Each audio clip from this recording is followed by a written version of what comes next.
pagi di sebuah gang sempit Seoul. Lampu neon kusam Cafe The Little Star menyala. Di dalamnya, Ji-Yan 23 tahun membersihkan meja dengan gerakan cekatan. Wajahnya yang cantik alami terlihat lelah. Namun matanya, sepasang bintang kecil, memantulkan tekad. Ia miskin, hidupnya adalah tumpukan kerja keras. Di balik senyumnya yang tipis, ada mimpi yang belum padam dan janji yang harus ditepati. Tiba-tiba, suara deru mobil mewah memecah keheningan. Pintu kafe terbuka. Masuklah seorang pria yang membawa orak kota. Han Chun 28 tahun, CEO muda yang dingin. Berjas navy mahal yang pas di tubuhnya, dan tatapan mata yang tajam seperti es. Seluruh kafe yang biasanya ramai, seolah membeku. Ia tidak memesan. Ia hanya menatap Ji-Yan, seolah menghitung nilai jual sebuah karya seni. Han Chun melangkah mendekat. Ia meletakkan sebuah amplop tebal berisi kontrak di meja. Bukan untuk kopi. Ini adalah tawaran yang mengubah segalanya. Nona Ji-Yan,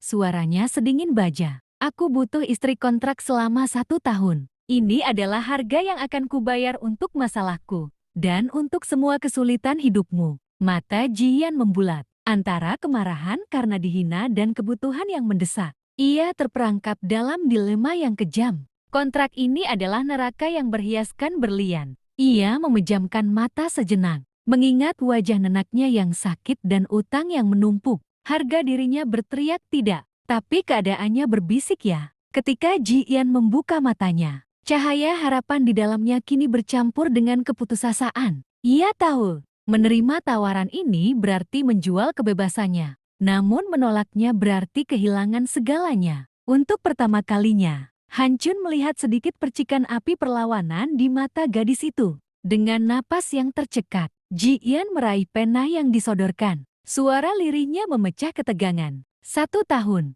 tidak lebih. Kontrak itu ditandatangani. Di hari itu, gadis miskin pemilik mimpi dipaksa menjadi istri palsu. Bagi pria kaya tak berperasaan, ini bukan akhir kisah Cinderella. Ini adalah awal dari sebuah permainan berbahaya. Han Chun tidak membuang waktu. Dengan tatapan tanpa emosi, ia menjelaskan alasannya. Aku butuh seorang pewaris. Garis keluargaku harus berlanjut. Kata-kata itu menusuk, dingin, dan lugas. Ia tidak mencari cinta, melainkan sebuah fungsi, sebuah alat. Bagi Han Chun, pernikahan ini adalah transaksi bisnis paling penting dalam hidupnya. Sebuah perjanjian yang akan menjamin masa depan dinastinya. Ji-Yan mendengarkan. Hatinya berdenyut nyeri. Bukan hanya harga dirinya yang terluka, tapi juga kenyataan pahit yang menghimpitnya. Ia teringat wajah ibunya yang pucat terbaring sakit di rumah sakit. Tagihan yang menumpuk, dan ancaman yang tak kunjung berhenti. Tawaran Han Chun adalah racun manis. Pintu keluar dari jurang. Namun dengan imbalan kebahagiaan yang tak akan pernah ia rasakan. Ini adalah pilihan antara nyawanya dan jiwanya. Dengan tangan gemetar, Ji-Yan meraih pena. Setiap goresan tanda tangannya di atas kertas tebal itu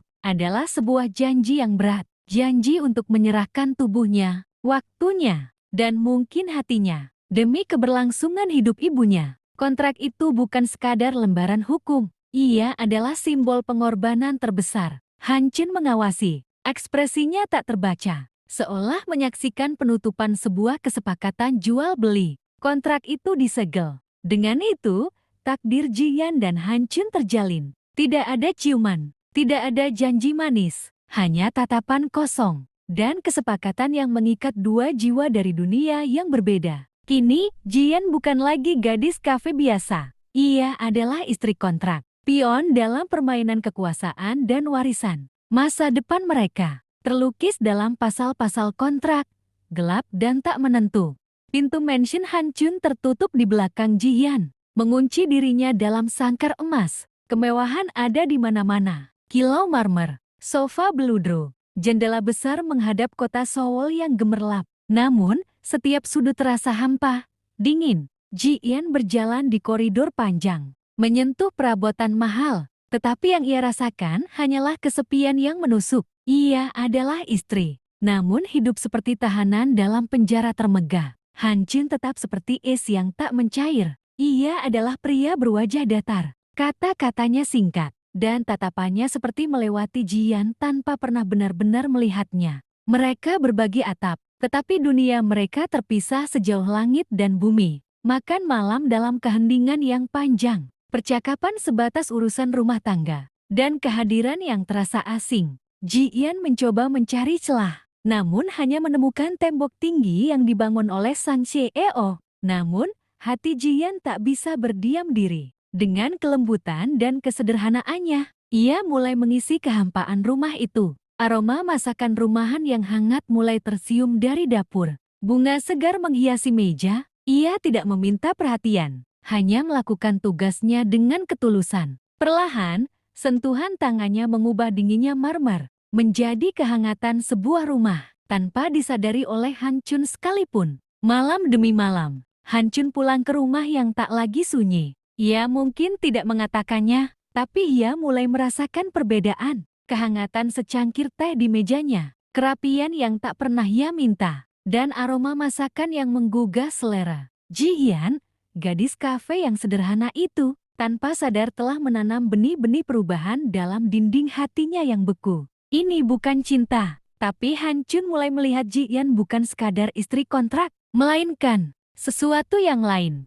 Hujan deras mengguyur Seoul, mencambuk jendela kaca mansion Han Chun. Langit gelap, petir menyambar, dan setiap tetes air seolah memukul hati Jian. Sudah larut, namun Han Chun belum pulang. Untuk pertama kalinya, ia merasakan kekhawatiran yang bukan karena kewajiban kontrak, melainkan sesuatu yang lebih dalam. Ia mondar-mandir di ruang tamu yang temaram. Pandangannya terus tertuju ke pintu utama, menanti. Akhirnya, suara pintu utama terbuka, memecah keheningan malam. Han Chun melangkah masuk. Jasnya basah kuyup, rambutnya menempel di dahi, dan wajahnya terlihat lelah. Aura dinginnya seolah luntur oleh air hujan. Ia tidak melihat Jian pada awalnya, sibuk melepas jasnya yang basah. Di momen rentan ini, Jian melihat bukan hanya Chiao yang berkuasa, tetapi seorang pria yang tampak manusiawi dan lelah. Tanpa berpikir panjang, Jian segera meraih handuk bersih dan berlari ke arahnya. "Anda kedinginan," ucapnya lirih. Tangannya dengan lembut mengusap rambut dan wajah Han Chun yang basah. Gerakan spontan itu penuh ketulusan.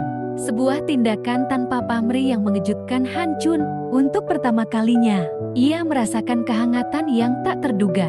Sentuhan lembut yang bukan bagian dari kontrak, melainkan dari hati. Sebuah senyum kecil, hampir tak terlihat, mereka di bibir Han Chun. Itu bukan senyum bisnis, melainkan senyum tulus yang mencairkan sebagian es di hatinya. Jian melihatnya, dan untuk sesaat, dunia seolah berhenti. Jantungnya berdebar, sebuah getaran aneh yang belum pernah ia rasakan. Dalam keheningan malam yang basah, sebuah benih perasaan, tipis namun nyata, mulai tumbuh di antara mereka. Ini lebih dari kontrak, ini adalah awal dari sesuatu. Hari-hari berlalu, dan mansion yang dulu dingin kini dipenuhi dengan bisikan tawa. Jian, dengan caranya yang sederhana, mulai mengajarkan Han Chun arti kebahagiaan sejati, bukan dari kekayaan, melainkan dari secangkir kopi hangat di pagi hari, percakapan ringan saat makan malam, atau sekadar melihat bintang dari balkon. Dinding es yang mengelilingi hati Han Chun mulai mencair. Perlahan namun pasti, mereka yang terikat kontrak, mulai terikat oleh sesuatu yang lebih dalam. Tentu saja, dunia Han Chun yang penuh intrik tak bisa menerima Jian begitu saja. Hinaan dari kalangan atas, tatapan merendahkan, dan gosip tajam sering kali menyakiti Jian. Namun, kali ini, Han Chun tidak tinggal diam. Ia berdiri di sisinya, melindunginya dengan setiap kekuasaan yang ia miliki. Tatapan dinginnya kini mengarah pada mereka yang berani menyakiti Jian, bukan padanya.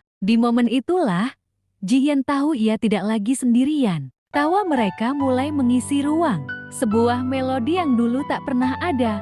Han Chun mulai berbagi cerita masa kecilnya, impian yang terkubur di balik ambisi. Jian menceritakan perjuangannya, mimpinya untuk ibu dan masa depannya. Dalam setiap candaan, setiap pengakuan, ada benang merah yang mengikat mereka. Kontrak yang dingin, yang tadinya hanya sebatas perjanjian, kini menjadi fondasi sebuah ikatan yang tak terduga. Malam itu, di bawah cahaya bulan, Han Chun menatap Ji Yan, bukan lagi sebagai istri kontrak, melainkan sebagai wanita yang telah mencuri hatinya. Dan Ji Yan merasakan debaran yang sama, menyadari bahwa ia telah jatuh cinta pada pria yang awalnya sangat ia benci. Kontrak yang dingin itu telah berubah menjadi ikatan hati, sebuah cinta yang tak pernah mereka rencanakan. Namun kini tak bisa mereka pungkiri. Mereka tahu perjalanan ini baru saja dimulai. Malam itu, ketegangan menggantung di udara. Masa depan mereka, 1 tahun kontrak, mendadak terasa begitu dekat dan menakutkan. Di ruang tamu yang diterangi temaram lampu, mereka berdebat, bukan lagi tentang kewajiban, melainkan tentang perasaan yang tak bisa lagi disembunyikan. Han Chun bersikeras pada logikanya, Ji Yan pada hatinya yang terluka. Setiap kata adalah tusukan, mencoba menolak takdir yang sudah terjalin. Tiba-tiba, Han Chun berhenti. Keheningan pekat menyelimuti. Dengan napas berat, suaranya parau. Ia akhirnya menyerah pada perasaannya yang selama ini ia kunci. Aku tidak bisa membayangkan hidup tanpamu, Ji Yan, bisiknya. Tatapan matanya yang dingin kini dipenuhi kerinduan. Aku mencintamu. Kata-kata itu, sederhana namun penuh bobot, mengguncang dunia Ji Yan, meruntuhkan semua dinding yang ia bangun. Ji Yan terisak, air mata yang selama ini ia tahan tumpah ruah, bukan karena sedih, melainkan karena lega dan kebahagiaan yang meluap. Aku juga mencintaimu, Han Chun, jawabnya. Suaranya bergetar. Ia melangkah mendekat, seolah ditarik oleh kekuatan tak terlihat. Kedua hati yang telah lama bersembunyi kini terbuka, bersiap untuk saling menerima. Tatapan mereka bertemu, penuh kerinduan, penuh gairah yang tak terbendung. Mereka saling mendekat, perlahan. Setiap detik terasa seperti keabadian. Bibir mereka bersentuhan, lembut pada awalnya, lalu berubah menjadi ciuman penuh gairah. Sebuah ledakan emosi yang menyegel janji. Bukan lagi janji kontrak, melainkan janji hati. Di bawah rembulan, dua jiwa yang dulunya terasing kini menyatu dalam satu cinta yang tak terduga. Kawin kontrak telah berubah menjadi cinta sejati. Sebuah kisah yang baru dimulai.